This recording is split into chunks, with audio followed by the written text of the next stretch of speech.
একপাশে Kylian Mbappe, যার পায়ের সঙ্গে গোলের সখ্যতা ক্যারিয়ারের শুরু থেকে, অন্য পাশে ওসমান ডেম্বেলে, ব্যালন ডিওর জেতা উইঙ্গারের দুই পায়েই চলে সমান তালে। আর তাদেরকে জায়গা দিতে গিয়ে উইং ছেড়ে পুরোদস্তুর মিডফিল্ডার বনে গিয়েছেন মাইকেল ওলিসে, নতুন ভূমিকায় যিনি অতুলনীয়, অপ্রতিরোধ্য। আর এই তিনে ভর করে ফ্রান্স ছুটছে তৃতীয় বিশ্বকাপের পথে।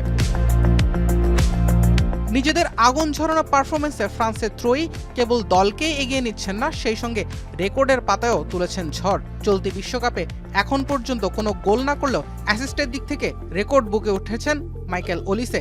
1994 সালে জার্মান তারকা থমাস হাসলারের পর এক বিশ্বকাপে সবচেয়ে বেশি 5 অ্যাসিস্টের রেকর্ড দখলে নিয়েছেন তিনি।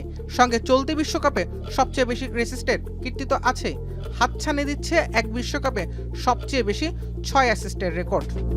আমি ভরসা রাখি হিরন স্মার্ট ওয়াটার পিউরিফায়ারে।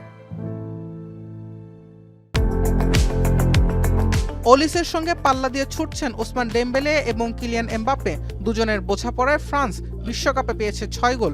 কোন জুটির বিশ্বকাপে সবচেয়ে বেশি গোলে অবদান রাখার রেকর্ড এটি।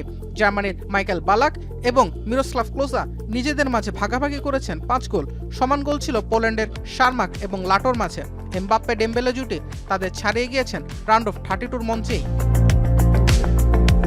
ব্যক্তিগত দিক থেকেও এমবাপ্পে ডেম্বেলে রেকর্ড বুকে জায়গা করেছেন আগেই। এমবাপ্পের ঝুলিতে আছে বিশ্বকাপে দ্বিতীয় সর্বোচ্চ গোল এবং নকআউটে সবচেয়ে বেশি গোলের রেকর্ডটা।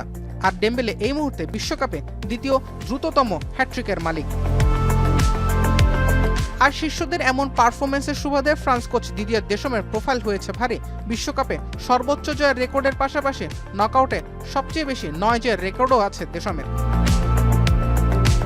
জুবায়ের আহমেদ, এখন।